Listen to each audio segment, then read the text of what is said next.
what era we are in. Welcome to Pride. Happy Pride to you. ಆರಂಭ ಮಾಡ್ತೀವಿ. ಆದ್ರೂ ಮುನ್ನ ನಮ್ಮ ಈ ವರ್ಷದ ಬೇಡಿಕೆಗಳೇನು ಅನ್ನುವಂಥದ್ದು ನಾವು ಸರ್ಕಾರ ಮತ್ತು ಸಾರ್ವಜನಿಕರವರಿಗೆ ನಾವು ಮಾಡ್ಕೊಳ್ತೀನಿ. ಅದೇ ರೀತಿ ಇಂಗ್ಲಿಷಲ್ಲಿ ಕ್ರಿಸ್ತವರು ಟ್ರಾನ್ಸ್ಲೇಟ್ ಮಾಡ್ಬೇಕಂತ ಹೇಳ್ತೀವಿ. ಮತ್ತೆ ಸಮಾನತೆ, ಈಕ್ವಾಲಿಟಿ. ಸುಮ್ಮನೆ ಅಂಬೇಡ್ಕರ್ ವಾದ ಅಂತಂದ್ರೆ ಮತ್ತೆ ಸಂವಿಧಾನವಾದ, ಬುದ್ಧ ಬಸವ ಅಂಬೇಡ್ಕರ್ ಪರ್ಯಾಯರು ಅಂದ್ರೆ ಅದು ಬೇರೆ ರೀತಿ ಅಲ್ಲ. It's not just folklore. ನಿಜವಾದ ಅಂಬೇಡ್ಕರ್ ವಾದವನ್ನ ಅನುಷ್ಠಾನ ಮಾಡೋದ್ರಲ್ಲಿ ನಾವೆಲ್ಲ ಎಡುತ್ತಾ ಇದ್ದೀವಿ. ತತ್ತಾ ಸಾಹೇಬರು ದಲಿತರಿಗೆ ಮಾತ್ರ ಸೀಮಿತ ಅಲ್ಲ, ದಲಿತರ ಮಾತಿಗೆ ಅವ್ರಿಗೆ ಸೀಮಿತ ಅಲ್ಲ, ಇಡೀ ಪ್ರಪಂಚದ ಎಲ್ಲ ಮನುಷ್ಯ, ಎಲ್ಲ ಜೀವಿಗಳ, ಎಲ್ಲ ಆತ್ಮಗಳ ಒಂದು ರಕ್ಷಕರು ಅಂತ ಹೇಳಿದ್ರೆ ಕಮ್ಮಿ ಆಗಕ್ಕಿಲ್ಲ. ಮತ್ತೆ ಬಾಬಾ ಸಾಹೇಬರನ್ನ ಹೊಗಳೋದಲ್ಲ, ಅವರ ಮಾರ್ಗದಲ್ಲಿ ನಡೆಯೋದೇ ತುಂಬಾ ಮುಖ್ಯ ಇದೆ. His footsteps is the respect that we can give his legacy. ಮುಗಿಲು, ಆಕಾಶ, ಪ್ರಪಂಚ. ಇವತ್ತು ಡಾಕ್ಟರ್ ಬಾಬಾ ಸಾಹೇಬ್ ಅಂಬೇಡ್ಕರ್ ಸಂವಿಧಾನ ಬರೀದೆ ಹೋಗಿದ್ರೆ LGBTQIA++++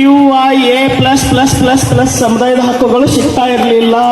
ಮತ್ತು ರಾಜ್ಯ ಸರ್ಕಾರಗಳಿಗೆ, ಕೇಂದ್ರ ಮತ್ತು ರಾಜ್ಯ ಸರ್ಕಾರಗಳಿಗೆ, ಪಕ್ಷಾತೀತವಾಗಿ ಎಲ್ಲ ಪೊಲಿಟಿಕಲ್ ಪಾರ್ಟಿಗಳಿಗೆ ಫಾರ್ವಾಗಿನೂ ಸಹ ಲೈಂಗಿಕ ಮತ್ತು ಲಿಂಗತ್ವ, ಸೆಕ್ಸುವಲ್ ಅಂಡ್ ಜೆಂಡರ್ ಮೈನಾರಿಟಿ ಸಮುದಾಯದವರು ಇದೀವಿ. ಎಚ್ಚರದಿಂದ ಇರಿ. We are in state government, we are in central government, and we are in all political parties, so beware. ಓಟಿನ ಹಕ್ಕಿದೆ. ನಿಮ್ಮನ್ನ ಆಯ್ಕೆ ಮಾಡೋರು ನಾವುಗಳು ಇಲ್ಲಿ ಕುಂತಿದ್ದೀವಿ. ಎಚ್ಚರ ಇರಲಿ, ನೋಡ್ತಾ ಇರಿ. ನಾವು ಸಹ ಈ ದೇಶದಲ್ಲಿ ಸೆಕ್ಸುವಾಲಿಟಿ ಅಂಡ್ ಜೆಂಡರ್ ಆಧಾರವಾಗಿ ಮೆಜಾರಿಟಿ ಇದೀವಿ, not minority. We are not a minority, we are a majority, and we are everywhere. ಮಾತನಾಡಕ್ಕೆ, openly speech, to be able to openly talk, ಸೆಕ್ಸುವಾಲಿಟಿಯನ್ನು ಹೇಳ್ಕೊಳ್ಳೋಕೆ ವ್ಯವಸ್ಥೆ ಇಲ್ಲದಕ್ಕೆ ನಾವು ಮೈನಾರಿಟಿ ಆಗಿದ್ದೀವಿ. ಹೊರತು ದೇಶದಲ್ಲಿ ನಾವು ಸಹ ಮೆಜಾರಿಟಿ ಇದ್ದೀವಿ. ನಿಮ್ಮನ್ನ ಆಯ್ಕೆ ಮಾಡೋರು ನಾವೇ.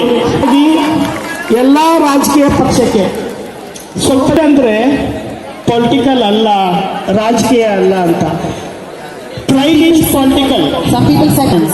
ಯಾಕೆ ರಾಜಕೀಯ ಅಂತ ಅಂದ್ರೆ ರಾಜಕೀಯ ಬೇರೆ, ಸಮಾಜದ ರಾಜಕೀಯ ಬೇರೆ, ಮೇನ್ ಸ್ಟ್ರೀಮ್ ರಾಜಕೀಯ ಬೇರೆ, ಸಮುದಾಯದ ರಾಜಕೀಯ ಬೇರೆ, ಸಮುದಾಯದ ಜೊತೆಗೆ ಪಾರ್ಲಿಮೆಂಟ್ ಚುನಾಯಿತ ರಾಜಕೀಯ ಬೇರೆ ಇದೆ. ಆ ರಾಜಕೀಯ ಪ್ರಜ್ಞೆಯನ್ನು ನಾವು ಅರ್ಥ ಮಾಡ್ಕೊಳ್ಳೋದು ತುಂಬಾ ಮುಖ್ಯ ಇದೆ. 2024 ನಮ್ಮ ಹಕ್ಕೊತ್ತಲ್ಲ, ಭಿಕ್ಷೆ ಅಲ್ಲ. ಸಂವಿಧಾನದ ಹಕ್ಕುಗಳನ್ನು ಕೇಳ್ತಾ ಇದ್ದೀವಿ. ಸರ್ಕಾರಗಳಿಗೆ, ವ್ಯವಸ್ಥೆಗಳಿಗೆ ಕೊಡಬೇಕಾದವ್ರು ನೀವಲ್ಲ, ಪಡಬೇಕಾದವರು ನಾವು ಪಡ್ಕೋಬೇಕಾಗಿದೆ, ನಾವು ಧ್ವನಿ ಎತ್ತಬೇಕಾಗಿದೆ. ಸೊ ಈಗ ಕಾರ್ಮಿಕರ ಮತ್ತು ಲೈಂಗಿಕ ಅಲ್ಪಸಂಖ್ಯಾತರ ಹಕ್ಕುಗಳಿಗಾಗಿ ಒಕ್ಕೂಟ, ಮೊದಲಿಗಾಗಿ ಜೆಂಡರ್ ಆಧಾರವಾಗಿ ಡಿಮ್ಯಾಂಡ್ ಅನ್ನ ಮಾಡ್ತಾ ಇದ್ದೀವಿ.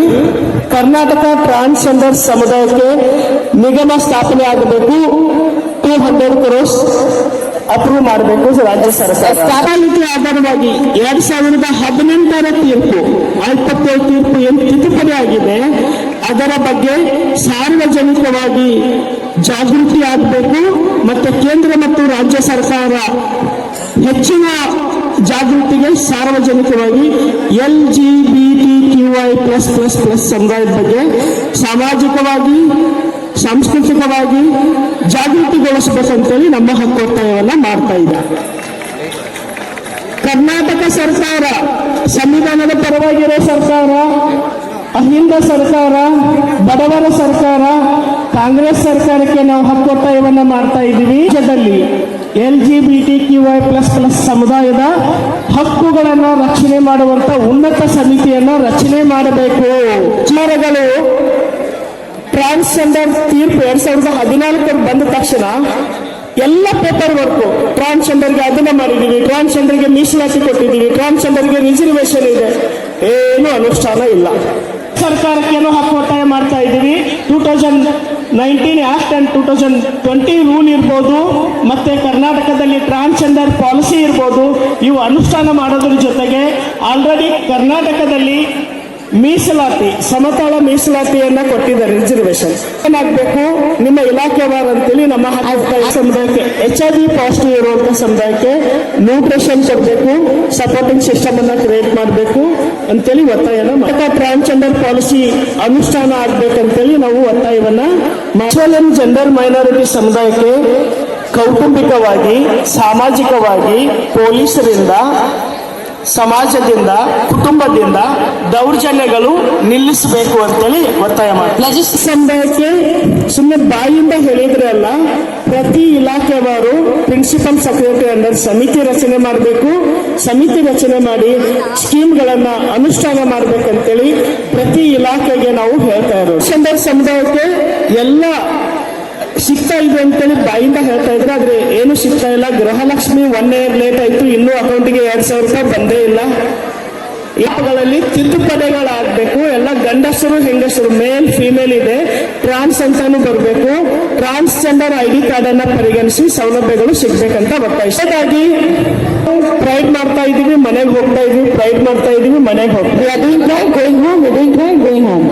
ಆದ್ರೆ ಕ್ರೈಸ್ಟ್ ನಮ್ಮ ಜೊತೆಗೆ ಯಾರು But when there is a crisis for somebody from the community, nobody comes and ಒಬ್ಬರೇ ಹೆದರಿಸಬೇಕಾಗುತ್ತೆ. We are doing it alone. Supporting system ಬೇಕಾಗುತ್ತೆ.